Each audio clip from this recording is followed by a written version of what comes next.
India mart में इन स्तरों में क्या करना चाहिए? क्या निचले स्तरों से आई ये ज़बरदस्त तेज़ी के बाद कोई नया इन्वेस्टमेंट हमें इंडिया मार्ट में इन स्तरों पे करना चाहिए? वर्ड है दोस्तों इन्वेस्टमेंट। तो आज इसी के बारे में बात करते हैं कि क्या इंडिया मार्ट इंटरमेश में करंट लेवल्स में एंट्री बनती है। नमस्कार दोस्तों, मेरा नाम है अमिताभ मिश्रा और आज बात करूंगा इंडिया मार्ट के ऊपर। देखिए, लास्ट टाइम मैंने जब इंडिया मार्ट में वीडियो बनाया था, मैंने एक बात कही थी और जो मैं फिर इस बार रिपीट करूंगा कि जो इन्वेस्टमेंट है वो हमेशा से कोशिश हमें ये करनी चाहिए कि निचले स्तरों पे हम एवरेज करते हुए उसे एक्यूमुलेट करते रहें। और ये मैं तब से बात कर रहा हूँ जब से इसने 5000 के लेवल को तोड़ा था। और देखिए, इंडिया मार्ट एक ऐसी कंपनी है और मुझे पर्सनली लगता है ये वन ऑफ द, कह सकते हैं आप, मेरी फेवरेट कंपनीज में से एक है। क्यों? क्योंकि देखिए, इंडिया मार्ट के पास जो चीज़ है ना आज के समय में, उसके लिए जो कंपनीज हैं, अदर द कंपनीज हैं, वो बहुत ज़्यादा मेहनत करती हैं, नई कंपनीज, और उस चीज़ का नाम है डेटा। आप एक ऐसी कंपनी है जिनके पास B2B बिजनेस में 60% का शेयर है। आप वो कंपनी है जिनके पास आने वाले समय में जो बड़ी कंपनीज बनने वाली हैं, यानी कि जो आज के समय की MSMEs हैं, स्मॉल एंड मीडियम कैप जो कंपनीज होती हैं, उनका डेटा है आपके पास। आप एक ऐसी कंपनी है जिसके पास, कह लीजिए आप एक ऐसी कंपनी है जिनके पास आपको पता है कि हर एक प्रकार की एक डाइवर्सिफाइड पोर्टफोलियो, यानी सिर्फ एक स्पेसिफिक सेंट्रिक बिजनेस के पास आपके पास डिटेल नहीं है। आप कह लीजिए जो चावल से लेकर के आप कैसे तो जो बड़ी बड़ी कंटेनर्स हैं या जो भी आप सामान सोच सकते हैं, इन तमाम चीज़ों के कि जो कह लीजिए सेलर्स हैं या जो डिमांड करते हैं या जो सप्लाई करते हैं, इन दोनों के ही आपके पास डेटा है। और लोग ये समझ नहीं पाए कि ये डेटा का आगे कंपनी क्या करने वाली है। कंपनी ने हिंट क्या दिया? उन्होंने 900 करोड़ रुपए निवेश किए हैं दोस्तों स्टार्टअप्स में।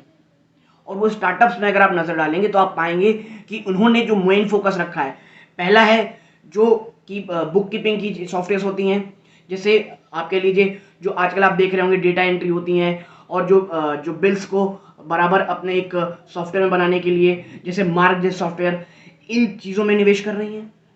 दूसरा उनका फोकस है डिलीवरी कंपनीज में निवेश करना। डिलीवरी कंपनीज का मेरा मतलब है दोस्तों, आप देखते होंगे एक जगह से दूसरी जगह जो सामान लेके जाते हैं, कंपनी उसमें अपना स्टेक बढ़ा रही है। तीसरी सर्विस में जो इंडिया मार्ट ध्यान दे रही है या निवेश कर रही है, वो है दोस्तों software as a service. IndiaMART का ये कहना है कि भाई उनकी जो लॉन्ग टर्म स्ट्रैटेजी है, उनमें वो अपने आप को सिर्फ, कह लीजिए, एक ब्रिज, एक पुल की तरह नहीं देखती अपने आप को जो डिमांड और सप्लायर के बीच में रहता है। वो अपने आप को एज अ, आप कह सकते हैं, as a service provider company के रूप में देखती है। जहाँ पे देखिए, आप देखिए मर्चेंट, इनके पास small and medium cap merchant है जिनके पास ग्रोथ के ट्रेमेंडियस चांसेस हैं, बस इन्हें ये नहीं पता कि टेक्नोलॉजिकल एडवांसमेंट कैसे करें। ऐसे में आएगा इंडिया मार्ट। इंडिया मार्ट उन्हें हर प्रकार की सर्विस, चाहे वो अपनी बुक कीपिंग के लिए हो, चाहे डिलीवरी के लिए हो, और आप कह सकते हैं चाहे अपने आप को सॉफ्टवेयर अपग्रेड करने, चाहे खुद की वेबसाइट बनाना हो, चाहे खुद का ऐप बनाना हो, तो इन तमाम चीज़ों में इंडिया मार्ट अपने आप को सॉफ्टवेयर एज अ सर्विस के ऊपर ध्यान दे रही थी। और कंपनी ने लगातार, आप कह सकते हैं, 900 करोड़ रुपए निवेश किए स्टार्टअप्स में। और जब वो निवेश कर रही थी, शेयर प्राइस लगातार ढल रहा था दोस्तों। आप देख रहे होंगे जो 10,000 का एक टॉप नॉच बना, जो एक 50 वीक हाई थी बनाया था 10,000, वो गिरते गिरते 4,000 यानी 60% तक की गिरावट दिखा चुका था। मैं अप्रोक्सीमेटली की बात कर रहा हूँ, 5-10% ऊपर नीचे आप देख सकते हैं। लेकिन दोस्तों देखिए, ऐसे समय में निवेश तभी करना चाहिए। मुझे इंडिया मार्ट हमेशा से बहुत पसंद रहा है, और खासकर कि जब ये 4000 लेवल के आसपास ट्रेड कर रहा था। देखिए, इंडिया मार्ट कभी 10,000 के लायक नहीं था। हाँ, लिक्विडिटी और ओवर हाइप और ओवर वैल्यूएशन के कारण इसे आप 10,000 रुपये तक ले गए, बट जो उसकी करेंट वैल्यू थी, आप इसे 5000 के आसपास से आराम से एक्यूमुलेट कर सकते थे, और करना भी चाहिए था आपको। और जब ये स्टॉक गिर रहा था, कंपनी आराम से नए नए स्टार्टअप में निवेश कर रही थी। बाजार की दिशा थोड़ी सी चेंज हुई है दोस्तों, थोड़े FIIs एंट्री किए हैं। आप देखिए, इंडिया मार्ट ने 2 दिनों में, सिर्फ 2 दिनों में 12 से 13% का रिटर्न आपको ऑलरेडी दे दिया है। आप समझिए, निवेश जो होता है ना, इन्वेस्टमेंट, वो दोस्तों जब स्टॉक बहुत गिर रहा होता है तब उसे आराम से एक्यूमुलेट किया। आप इसीलिए मुझसे सुनते होंगे, मैं हमेशा कहता हूं, आपने देखा, मैंने वैभव ग्लोबल को बहुत समय से रिकमेंड कर रहा था। मैं बोल रहा था भाई 400 अच्छा लेवल है, 390 तक ध्यान दें, 390 के बाद 362 के आसपास बहुत अच्छा लेवल है। 365 माफ कीजिएगा 367 वैभव ग्लोबल के लिए बहुत अच्छा लेवल है। वहाँ पे आप एक्यूमुलेट या नेक्स्ट अब आप इन्वेस्ट कर दीजिए और देखिए वहाँ से स्टॉक मुझे लगता है आज लगभग स्टॉक लगभग 450 ट्रेड कर रहा है। तो क्या अब आपको निवेश करना चाहिए? देखिए अभी नहीं करना चाहिए उसमें भी। कभी भी कोई स्टॉक अगर एक तरफा रैली शुरू कर दे उस समय निवेश नहीं किया जाता। हाँ, ट्रेड आप कर सकते हैं, एक स्पेशल स्टॉप लॉस लगाएं और बिल्कुल ट्रेड कर लें। इंडिया मार्ट अभी 5200 आपको आराम से ले जाता हुआ दिखाई दे सकता है और तेजी रही 4,500 आपको कहीं नहीं दिखेगा। आराम से आपको 5,500 इंडिया मार्ट सीधा लेके जाएगा। पहला हर्डल 5300, उसके बाद हर्डल आता है 5,500। लेकिन ये ट्रेडिंग होती है दोस्तों, स्टॉप लॉस लगा के। इन्वेस्टमेंट ऐसे समय नहीं की जाती। इन्वेस्टमेंट एक बहुत लंबा प्रोसेस है। देखिए इन्वेस्टमेंट के लिए देखिए क्या कंपनी अच्छी है। इंडिया मार्ट कंपनी बहुत शानदार है। क्या कंपनी का बिजनेस मॉडल अच्छा है, डाइवर्सिफाइड प्रोडक्ट पोर्टफोलियो, जबरदस्त मैनेजमेंट, बहुत ज़्यादा कैश रिच कंपनी।